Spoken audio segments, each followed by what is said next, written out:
Since I was a kid, I was always fascinated by Unreal and Unreal Tournament's maps.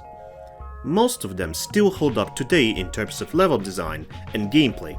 Well, most of them. But what fascinated me the most are the maps with unique gimmicks.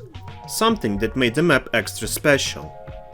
In today's video, I'm going to explore Unreal Tournament's maps and highlight every interesting map gimmick that directly impacts the map's gameplay. The good start would be Deathmatch Pressure. Pressure, aside from being a pretty standard deathmatch map, has one unique area, a pressure room, a trap that has good equipment and weaponry inside. Pressure chamber can be activated by players from the outside by pressing or ramming yourself into the button on the outside of the chamber, trapping anyone unfortunate enough to be inside of it. Then it proceeds to turn anyone unfortunate enough to be inside of the chamber into a victim of DeviantArt inflation fetish animation, until they pop like a balloon. What makes this map special is that it presents a clear risk and reward. You either come out of the chamber victorious, or dead. A simple but memorable map event.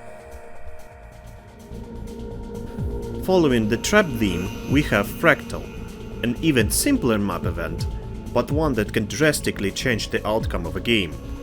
In the middle of the map, there is a trapdoor that can be activated by shooting one out of 4 buttons present around it. On top of the trapdoor there is a shield belt that acts as bait. What I find most interesting is that by falling into the trap, you loop around the map. Unfortunately, if you fall into the pit, you will fall on top of the lasers, killing you instantly. However, it is possible to survive the lasers by trying to go on the sides of the drop. Doesn't always work, but you know, there's always a chance. Next on the list, we have Cybrosis, a decently sized map with quite dangerous areas. If you're not careful enough and jump in the wrong spot, you may be gipped by several lasers present on the map. But the main part of our overview is the small corner of the map with quite a powerful pickup. Damage amplifier. But just as before, where there's cheese, there is also a mousetrap. On the balcony above the damage pickup there is a button. Stepping on it will shoot out energy beams all over the U damage area, fragging anyone unfortunate enough to be there. Next comes the HealPod, a carryover map from the first Unreal game. As the map name may imply, in the main area of the map there is a big HealPod that heals any player present inside of it. In the Unreal Tournament version they even put a damage amplifier in the middle of it. The healing session can be cut short by stepping on one of the 3 pressure plates around the entrance of the main room. The upper areas lack these buttons. The healing pod does actually heal with good efficiency, putting you into a combat ready state in mere seconds, but I advise not to linger in it for too long.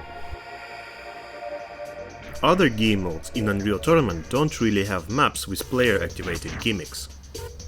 Take CTF for example. Most of the maps are straightforward, 2 bases with flags in them. But there are some notable exceptions. For whatever reason, map designers decided that it would be fun to create a bunch of CTF maps that are not symmetrical. Maps such as Command, Eternal Cave, Kosov, Lava Giant and November all have asymmetrical level design that may give advantages and disadvantages to their respective team.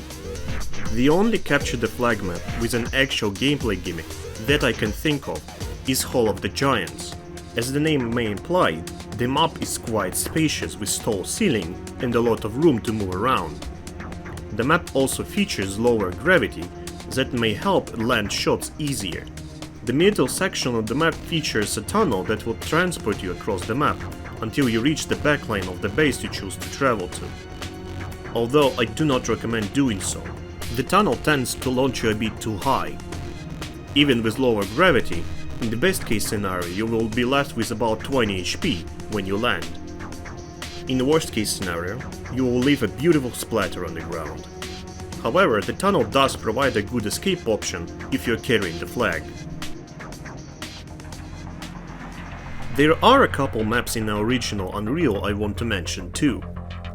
While I already mentioned HealPod, I want to highlight maps that have not made into Unreal Tournament that still had interesting gameplay quirks. Fire in a Hole is a weird little one. It's a map designed for no more than 4 players. The middle area holds a small section that has a reactor core vent. If you for whatever reason decide to shoot it, the following message will appear. Do it 4 more times after the doors open, and the whole area will explode, killing every player in the chamber. Unless you jump into a trapdoor in the middle of the arena. There you will be awarded with 100 health. After that you can exit the sewer, I guess, by stepping on lifts on the sides. What is weird is that this event can be triggered only once. Even when the corridors open, no matter how many times you shoot it, the explosion will not happen again. Radikus, while a pretty standard deathmatch map, has an impressive, even for today, warp gates that seamlessly move you from one area to another. And I do mean seamlessly. The arena has them scattered all over the place, giving you access to places unreachable otherwise. The level also has a trap where the floor drops down into lava, but unlike the trap in Deathmatch Pressure, this one is not as hard to avoid. Unreal 1 also tried to introduce a game mode called DarkMatch. It's a simple deathmatch, but set on a specific map called Night Op. The map is dark with no light sources, and every player spawns with a searchlight and flares. And since by default there is no music on the map, it makes the experience kinda spooky in my opinion. However, I guess DarkMatch didn't catch on and wasn't brought up again until much later. But that is all for Unreal and Unreal Tournament, and it's time to move on to newer installments.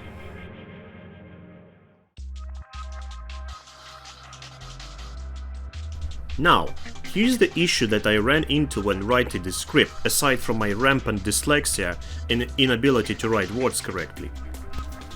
Unreal Tournament 2003 and 2004 are kinda boring when it comes to map gimmicks.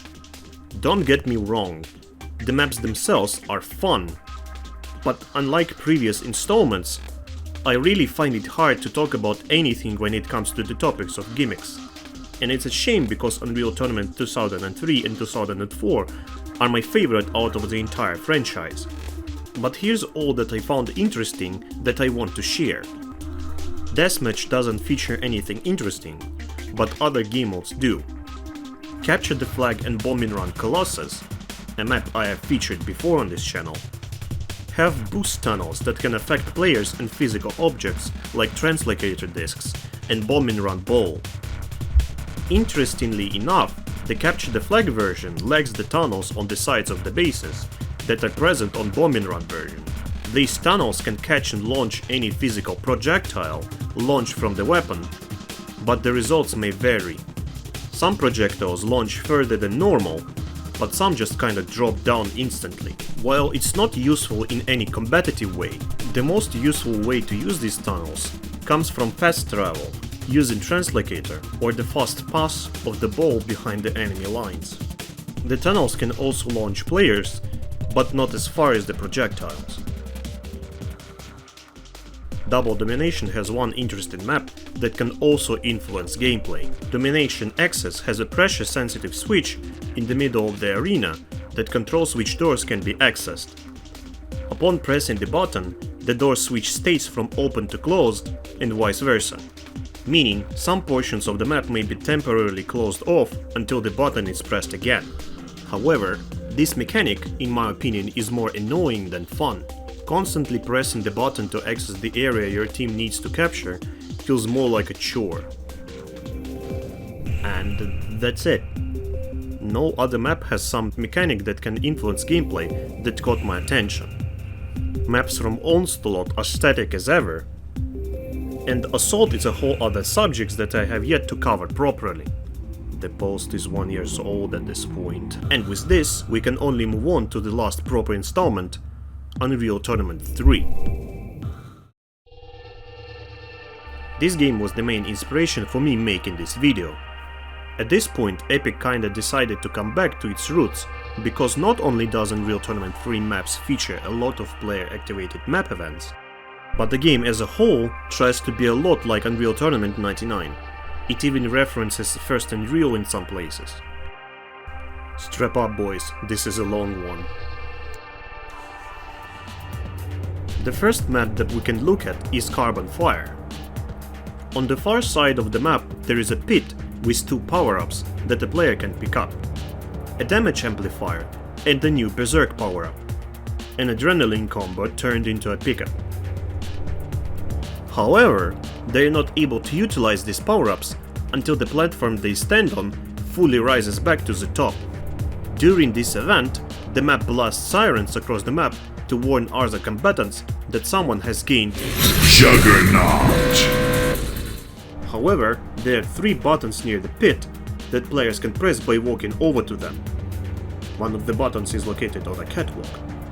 This causes the pit to expel, I would guess, heat or excess energy into the pit, killing anyone who is present inside of it.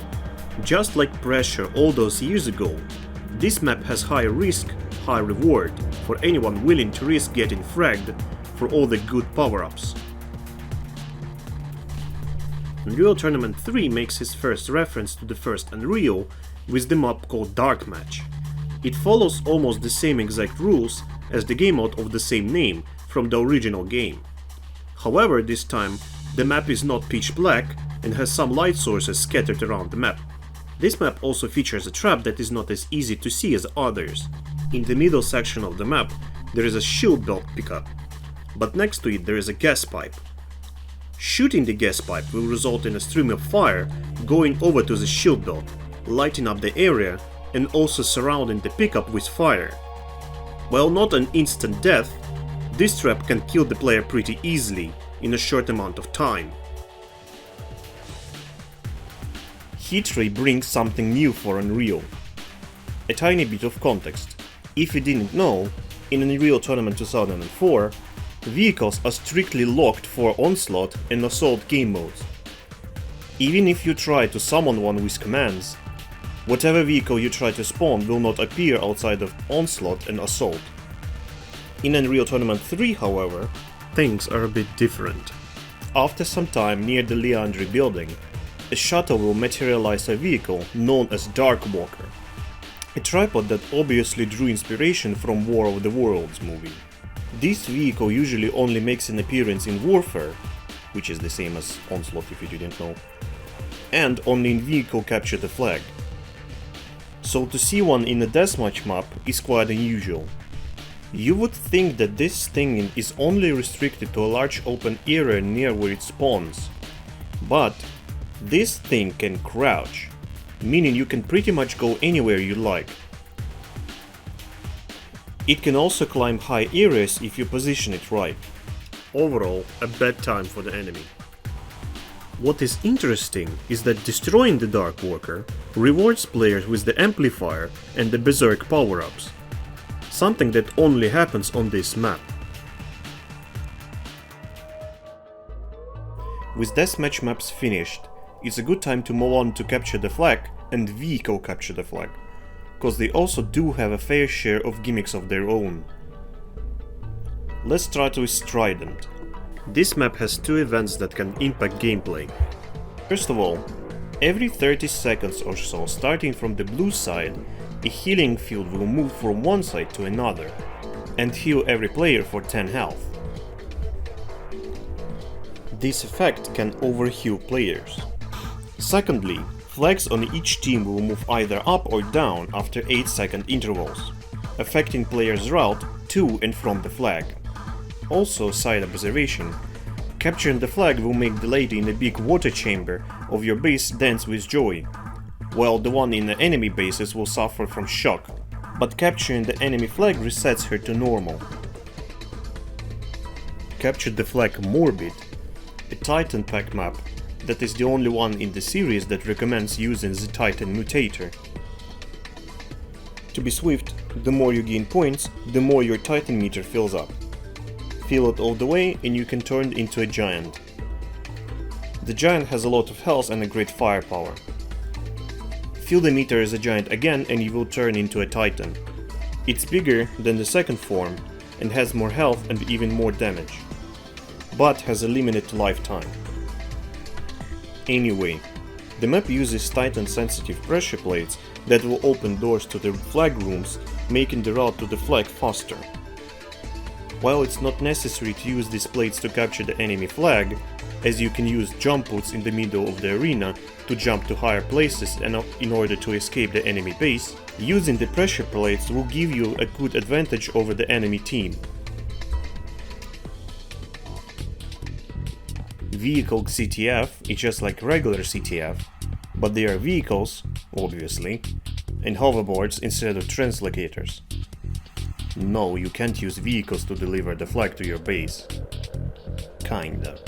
Anyway, Containment's gimmick is that it features the Dark Walker again. But this time, it's extremely limited in its movement, as it's locked up in a cage in the middle of the map. Doesn't make it any less dangerous though, as it has a great overview of the entire middle section of the map. Corruption is the first asymmetrical map of the lineup, as the blue side doesn't feature the same landmarks and vehicles as the red side. Blue side primarily features the new Necris vehicles. While the lack of symmetry is not as severe as the future examples, it's still noticeable enough to note. Kargo does something similar to Containment and places the Goliath That's a tank! on the bolt in the middle section of the map, limiting its movement but not its sight.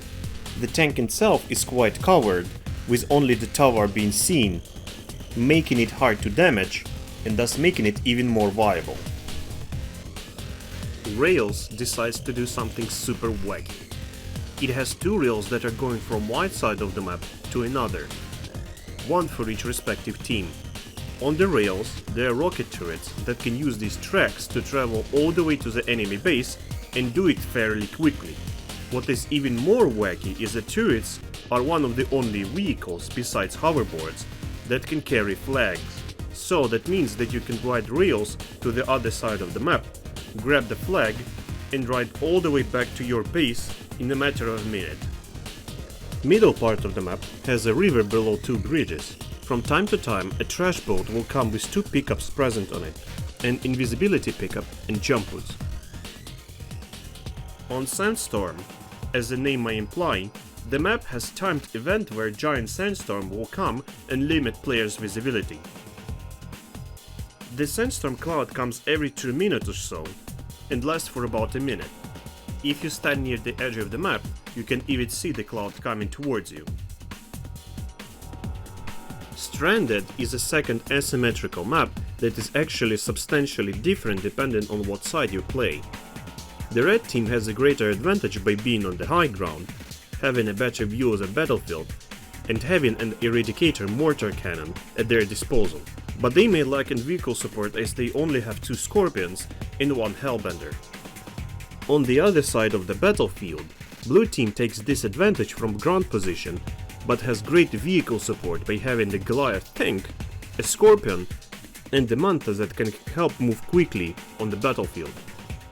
And a quite unique vehicle, Stealth Bender, that specializes in placing traps and fields that can help defend the base.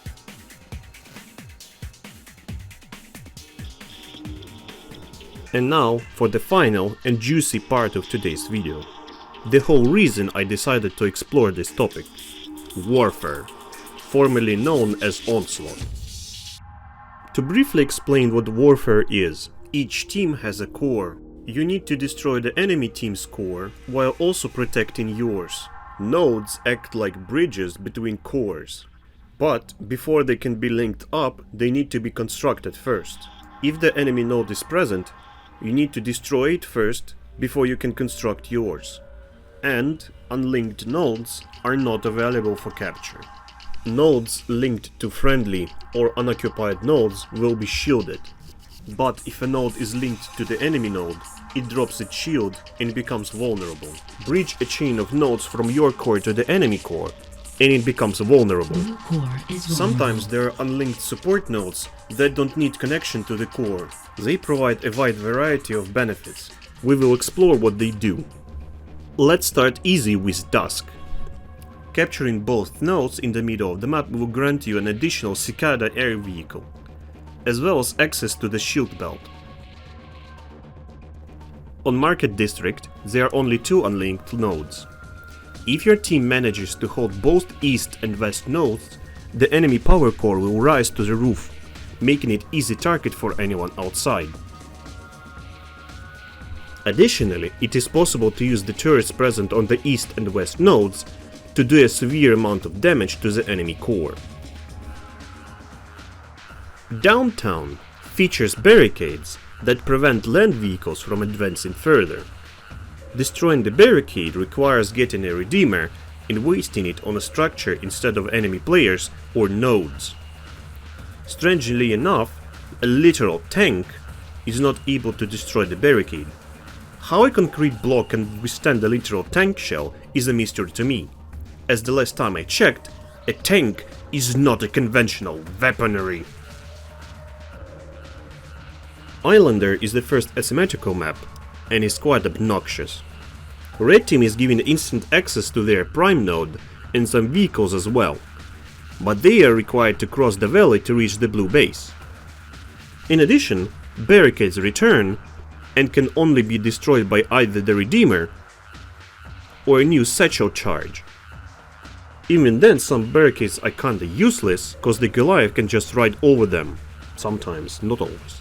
Blue team is in severe disadvantage here, as they have no vehicles aside from some turrets, and are required to take control of the air node to at least have a closer spawn point and some air vehicles like Raptor. And even if they manage to capture the prime node, they have to hold it for long enough near the enemy team's spawn point until the core is destroyed. On Avalanche there are specific map events that you can trigger if your team is losing control of the node. If the enemy team controls your prime node, the node closest to your core, you have the option to grab a satchel charge and blow up the barricade near your base. This will result in an avalanche, thus the map name, that will instantly destroy the prime node and kill anything in its path. It will also wipe out any support nodes controlled by any team. If you manage to hold both the east and west unlinked nodes at the same time, a Necris tentacle will be deployed to the enemy prime node that will damage it over time, even if it is shielded until it is destroyed. If there are any nodes further up the chain that are controlled by the enemy, they will also start draining their own health as they are no longer connected to the core. I found something interesting while experimenting with this map. The satchel charge doesn't spawn until the enemy captures your prime node, but if you're able to steal a satchel charge from the enemy team's base and bring it to your base, you are able to sabotage your own team by destroying your own power node with the Avalanche. Power Surge and Floodgate have similar mechanics. Power Surge introduces a new gimmick known as countdown nodes. Capturing the middle node, located in a giant mining machinery, will start a countdown from 60 seconds. If you hold the node for that amount of time without it being destroyed or recaptured by the enemy core will be forced to take 20% damage regardless if it is linked to your nodes or not. After that, the node is reset and needs to be rebuilt again. Same mechanic is present on Floodgate. If you hold the Floodgate node without it being destroyed, the core will be flooded with toxic liquid and will take 20% damage. Serenity, not Bombing Run Serenity. Serenity takes another spin on the countdown node.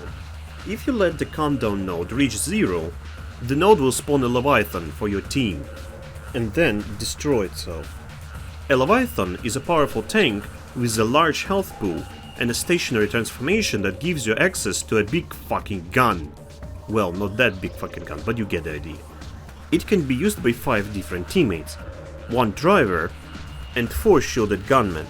What is interesting, if you recapture the node while the enemy Leviathan is still active, you will not be given one for your team. The first spawned Leviathan needs to be destroyed before the second one can be spawned in. Cold Harbor is quite unique from other war maps. You are not able to directly do harm to the enemy core. There is no physical way for you to reach it in order to attack it. No air vehicle can reach it, because there is a barrier that prevents you to do so. Instead, this map plays more like a King of the Hill map, where you have to hold the linked node long enough until rockets will reach and damage the core. If the node is captured or destroyed by the enemy team during this countdown, the rockets lose their target and the core becomes secured. If you successfully hold the node, it will reset itself and will be needed to be constructed again. There are a couple unlinked nodes that can provide additional vehicles and firepower to help you defend or secure the hilltop node. On tank crossing, you and your team are required to use the Goliath, as the enemy core is protected by blast shield that can only be opened by a pressure sensitive plate, for whatever reason. But in order for you to even reach the plate, it is necessary that your team controls the bridge node. Holding the bridge node lowers the drawbridge and lets your Goliath cross to the enemy team's base. Hence, tank crossing. If the enemy controls the bridge node, your bridge will not be lowered, but theirs will. Onyx Coast is similar, but only for the red team. This map follows the trend of asymmetrical maps, as the blue team's base is entirely different. Red team is given instant access to the Leviathan, but in order for it to reach the blue base, a drawbridge is needed. If the red team captures the bridge node, the bridge appears and lets the Leviathan cross. If the blue team controls the bridge node, then it stays closed, as the blue team has no need for it with the Necris vehicles, and instead only provides a further obstacle for the red team. You still need to capture the prime nodes to damage the core. And finally, the most interesting example for last. Hostile is the only map not set on Earth or Omicron 6, Necris homeworld. This map takes place on Napoli, the same planet from Unreal 1. It has quite a lot of small references to the original game, the sounds of wildlife, statues resembling titan bosses, crosses that are part of Nali religion. Hostile is the last map to use asymmetrical design on this list, and it uses it with purpose. Red core cannot be accessed in any way, not with weapons nor with vehicles. The blue team is required to first get hold of their prime node in order to open an additional uplink countdown node. However, this one is different from other countdown nodes of its nature. If the red team fails to secure the node, they are not met with a small damage to their core. No, they met with an instant loss, as the node will overload the core and destroy it with one charge. Capturing and destroying the uplink node is red team's first and only priority if it is activated by blue team. If red team manages to capture the uplink node and let the countdown reach 0, the enemy prime node is destroyed instead. When this happens, the uplink node will close and become inaccessible again. The blue core needs to be destroyed the classic way. Shoot it until it blows up.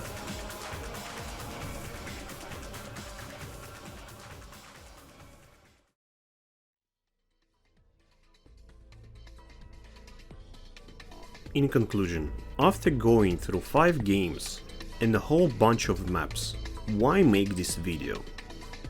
Well, I play a lot of shooters, and sometimes it gets a bit boring running around a map that is static, that doesn't get affected by your actions. That's why I think gimmicks, like the ones discussed in this video, are important. It turns an otherwise static playing field into something that for a small amount of time feels alive. Yeah, classic deathmatch is okay, but it feels just a bit different when you frag someone with a map trap instead of a weapon. Even playing fields are okay, but it is a different feeling when the odds are uneven and yet you manage to come out on top despite the odds. Anyway, My name is Lloyd LandTree, and I thank you for watching.